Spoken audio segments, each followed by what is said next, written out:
Cuando el mundo decide fingir que alguien nunca existió, la historia no mata a todos sus fantasmas. Algunos simplemente los borra. No hay lápidas, no hay actas finales, no hay despedidas ni registros claros de dónde terminó todo. Hay personas que entraron en los libros y después fueron arrancadas de ellos con precisión quirúrgica. Reyes que nunca recibieron una tumba. Científicos cuyo cuerpo jamás fue encontrado. Jóvenes que salieron de casa y dejaron de existir para siempre. Desaparecer no es lo mismo que morir. Morir cierra una narrativa. Desaparecer crea un vacío, y el vacío incomoda menos que la verdad. A lo largo de la historia, aprendimos a aceptar batallas sin cuerpos, crímenes sin culpables y desapariciones tratadas como notas al pie, archivos cerrados, investigaciones interrumpidas, familias silenciadas, como si el simple paso del tiempo fuera suficiente para resolver aquello que nunca fue explicado. Pero el tiempo no resuelve las ausencias, solo las normaliza. Este episodio no trata sobre fenómenos sobrenaturales, ni sobre leyendas populares. Trata sobre casos reales, documentados, oficiales, y aún así, sin conclusión. Historias en las que la pregunta más importante no es cómo murió alguien, sino por qué nadie quiso encontrarlo. Hoy, el cofre no se abre para revelar respuestas. Se abre para mostrar aquello que fue retirado de la historia. Porque cuando alguien desaparece sin dejar rastro, no es solo una persona la que se esfuma. Es una parte de la verdad que el mundo decidió no sostener. El hombre que subió al tren y nunca llegó. Benjamin Bathurst, Prusia, 1809.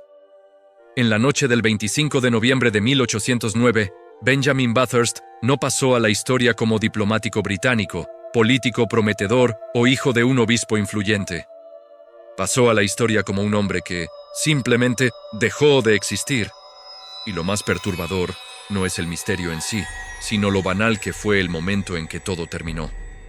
Bathurst tenía solo 25 años y viajaba por Prusia en plena Europa napoleónica, un continente de guerra, espionaje y vigilancia constante.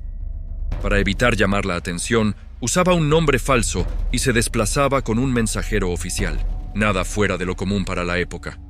Nada que indicara un peligro inmediato. El viaje transcurría con normalidad hasta llegar a la pequeña ciudad de Perleberg. Allí, ambos se detuvieron en una posada conocida como White Swan. Comieron, conversaron, esperaron a que el carruaje estuviera listo. Los testigos los vieron, los empleados los atendieron.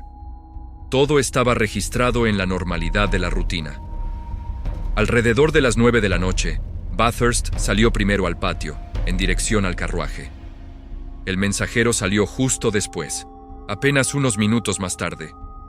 Bathurst nunca llegó. No estaba en el carruaje, no estaba en la posada, no estaba en la calle.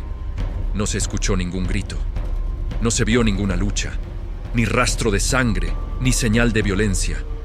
Un hombre adulto, alto, bien vestido, simplemente se evaporó a pocos metros de distancia, en un espacio abierto y con personas alrededor, como si hubiera sido retirado del escenario sin dejar vestigios. En los días siguientes, se realizaron búsquedas. La policía investigó. Los residentes fueron interrogados. Nada. Solo surgió un detalle extraño.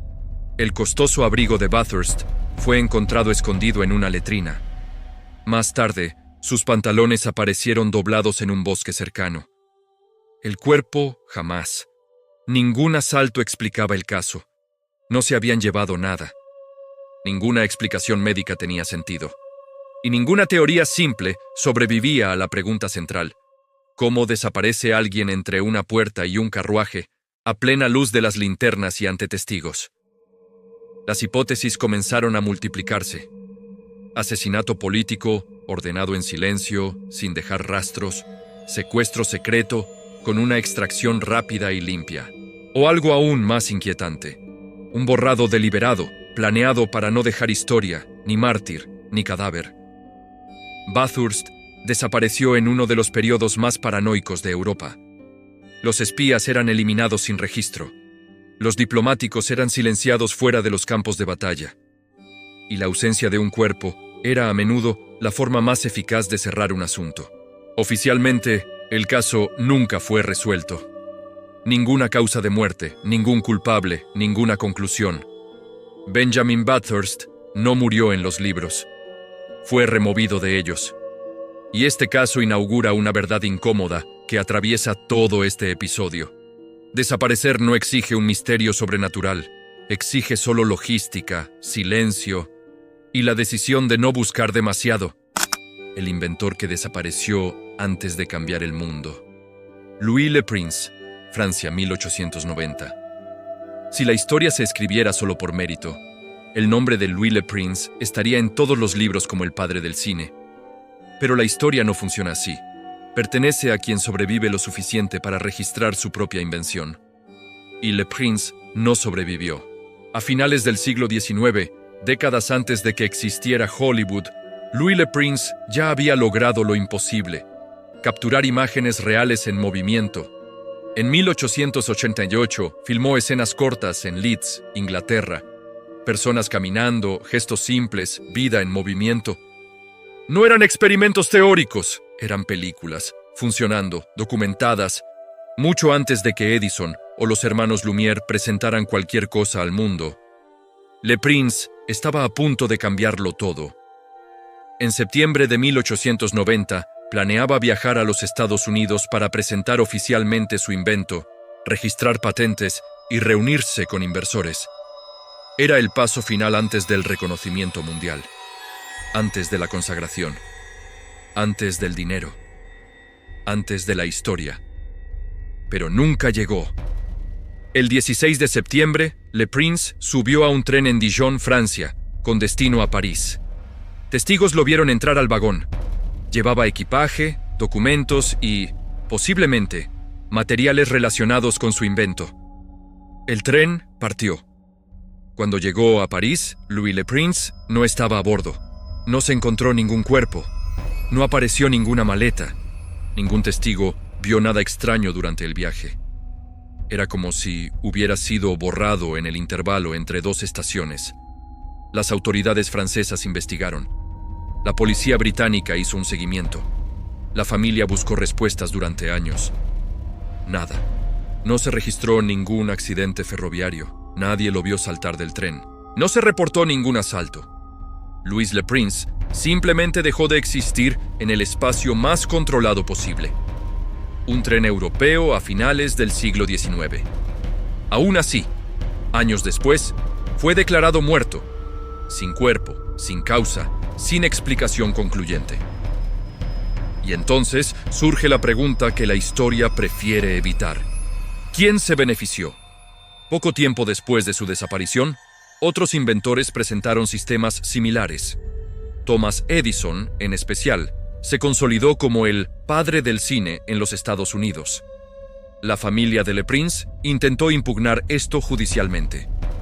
Su hijo llegó a testificar en juicios contra Edison, afirmando que su padre había creado la tecnología antes.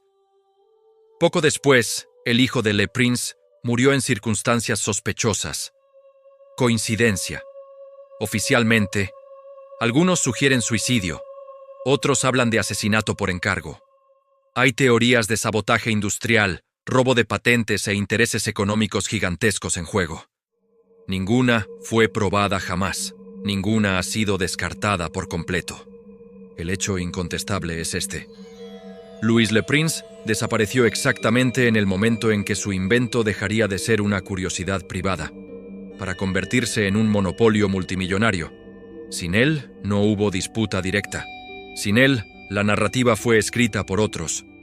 Sin él, la historia del cine comenzó con otro nombre. Tal vez Louis Le Prince murió en aquel tren. Tal vez fue asesinado antes siquiera de llegar a París. O tal vez simplemente fue removido del futuro. Porque a veces no hace falta matar una idea. Basta con eliminar a quien puede probarla. Y cuando alguien desaparece antes de registrar su descubrimiento, el mundo cambia, pero el crédito también. La joven que salió a comprar un vestido. Dorothy Arnold, Nueva York, 1910. Dorothy Arnold tenía todo lo que, en teoría, impediría que alguien desapareciera.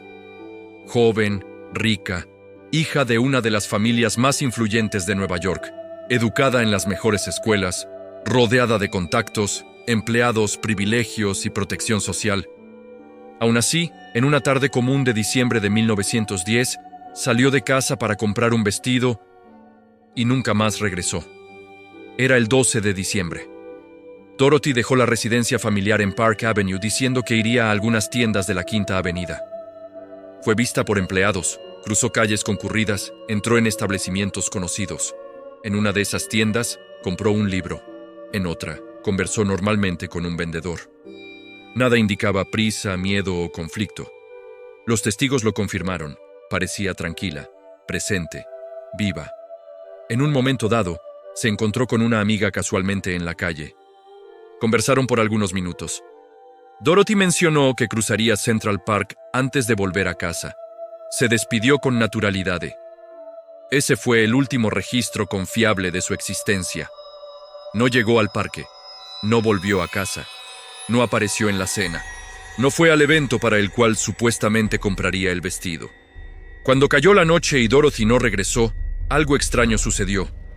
La familia no llamó a la policía. No divulgó la desaparición.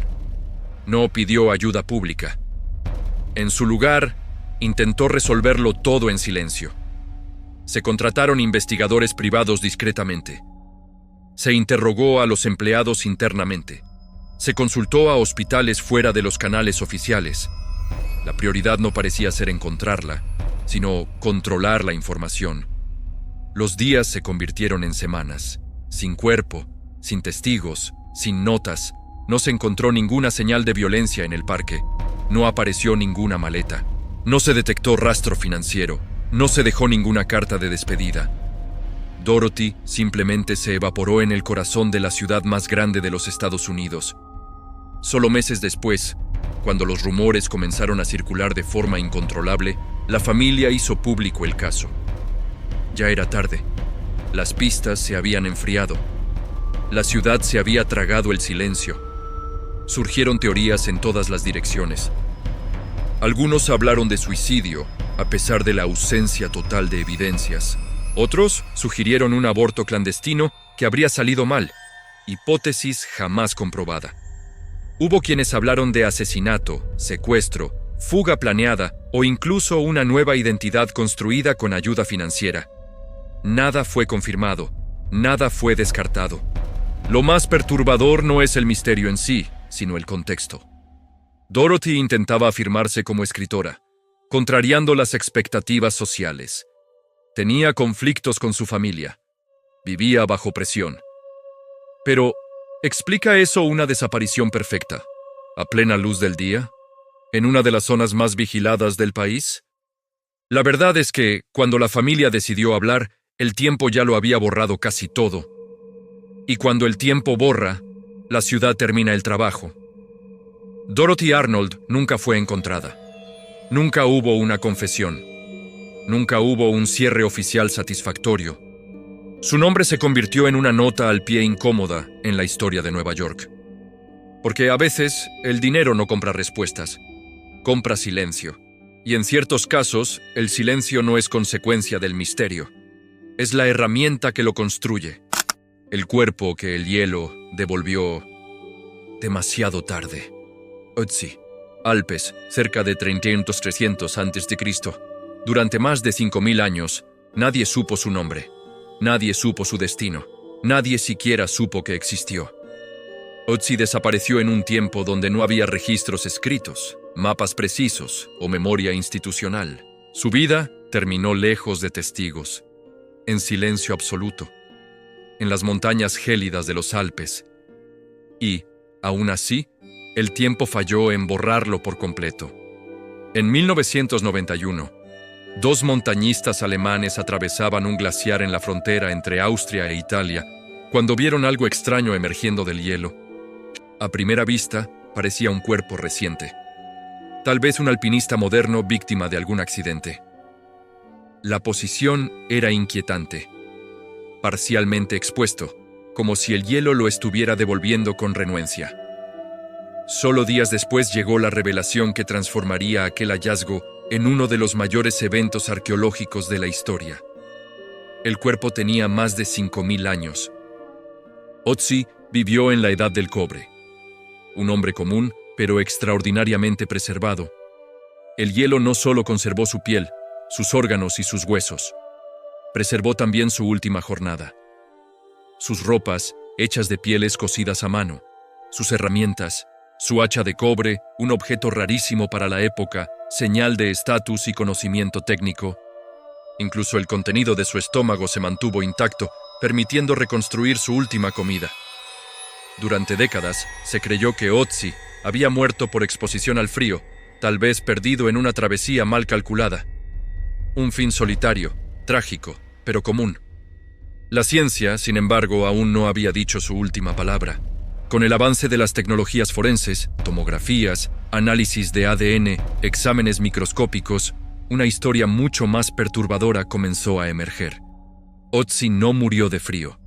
Fue asesinado. Una punta de flecha estaba clavada en su hombro izquierdo, rompiendo una arteria vital. La herida causaría una muerte rápida por hemorragia. Había también cortes profundos en sus manos, señales claras de una lucha reciente. Un trauma craneal indicaba que, aún herido, pudo haber sido golpeado antes de caer. Otzi no solo huía del clima, huía de alguien. ¿Por qué? La respuesta sigue siendo incierta. ¿Disputa territorial? ¿Robo? ¿Conflicto tribal? El hacha de cobre no fue robada, lo que intriga aún más. Quien lo atacó no buscaba solo sus pertenencias, tal vez buscaba silenciarlo. Y entonces llegó el detalle más simbólico de todos. Tras ser asesinado, Otzi fue rápidamente cubierto por la nieve y el hielo. La montaña lo escondió. El mundo lo olvidó. Civilizaciones surgieron y cayeron mientras su cuerpo permanecía allí, suspendido en el tiempo, esperando una ciencia que aún no existía para contar su historia. Otzi desapareció, pero no fue borrado. Su caso es el contrapunto perfecto en este episodio. La prueba de que no toda desaparición es definitiva. A veces, el tiempo no borra, solo pospone. Congela la verdad hasta que alguien, miles de años después, tenga las herramientas adecuadas para escucharla. Porque cuando la historia falla, la ciencia puede hablar. Y cuando el hielo se rompe, hasta los muertos pueden testificar. Desaparecer no es un error de la historia. Es una función de ella. La historia no es solo un registro de lo que sucedió. Es un acuerdo silencioso sobre lo que merece permanecer. Y, en ese acuerdo, la desaparición ocupa un papel esencial. Cuando alguien se esfuma sin dejar un cuerpo, sin dejar pruebas finales, sin dejar una narrativa concluyente, algo curioso sucede. El mundo sigue adelante con menos preguntas. La ausencia alivia. El silencio organiza. El vacío se vuelve conveniente, porque los cuerpos exigen explicaciones. Las ausencias, no. A lo largo de este episodio, hemos visto cómo reyes, inventores, jóvenes comunes e incluso hombres prehistóricos pueden ser arrancados del flujo de la historia. Algunos por violencia, otros por intereses políticos, económicos o sociales. Otros simplemente porque nadie lo suficientemente poderoso necesitó que fueran recordados. En todos los casos, la desaparición no fue solo un fin, fue un mecanismo. La historia es escrita por quienes permanecen, pero también es moldeada por quienes desaparecen. Cuando alguien desaparece, no solo deja nostalgia, deja un espacio. Y el espacio nunca es neutro. Será ocupado por otra versión, otro nombre, otro heredero, otra invención, otra narrativa oficial. La desaparición limpia el tablero, permite que las decisiones se tomen sin contestación, permite que el poder avance sin resistencia, permite que el pasado sea reorganizado sin ruido. Los archivos no son cofres de verdad, son filtros, registran lo que fue autorizado a existir. Y mienten no solo por lo que escriben, sino por lo que eligen no escribir. Una página en blanco puede ser más intencional que un párrafo entero. Un nombre ausente puede decir más que un nombre celebrado. Porque aquello que no está en los registros no necesita ser explicado, defendido o justificado. Es por eso que la desaparición es tan eficaz. No crea mártires, no crea culpables claros, no crea versiones definitivas. Crea solo un eco débil que, con el tiempo, se confunde con el silencio. Y tal vez sea por eso que tantos casos nunca se resuelven. No porque sean insolubles, sino porque resolverlos exigiría enfrentar verdades que sostienen estructuras enteras. A veces, admitir lo que pasó costaría más que fingir que nunca sucedió. En este episodio, no abrimos el cofre para encontrar respuestas finales. Lo abrimos para revelar un patrón, un método antiguo, repetido a lo largo de los siglos. Cuando algo amenaza el orden, no se destruye, se borra. No se juzga, se remueve del registro. No se explica, se deja desaparecer. Y esto nos lleva a la pregunta que no quiere callar. Si la historia puede borrar personas, ¿cuántas verdades enteras han desaparecido junto con ellas? Porque mientras haya silencio en los archivos, mientras haya nombres que nunca llegaron al papel, mientras haya historias sin cuerpo, la desaparición continuará siendo una de las herramientas más poderosas jamás creadas. Pero hay algo aún más perturbador. Y cuando no es una persona la que desaparece, sino lugares enteros, ciudades, villas y civilizaciones borradas del mapa como si nunca hubieran existido. En el próximo episodio, abrimos el cofre de las ciudades que se esfumaron de la Tierra. Este es el cofre azul, donde la verdad se esconde entre el silencio y el espejo.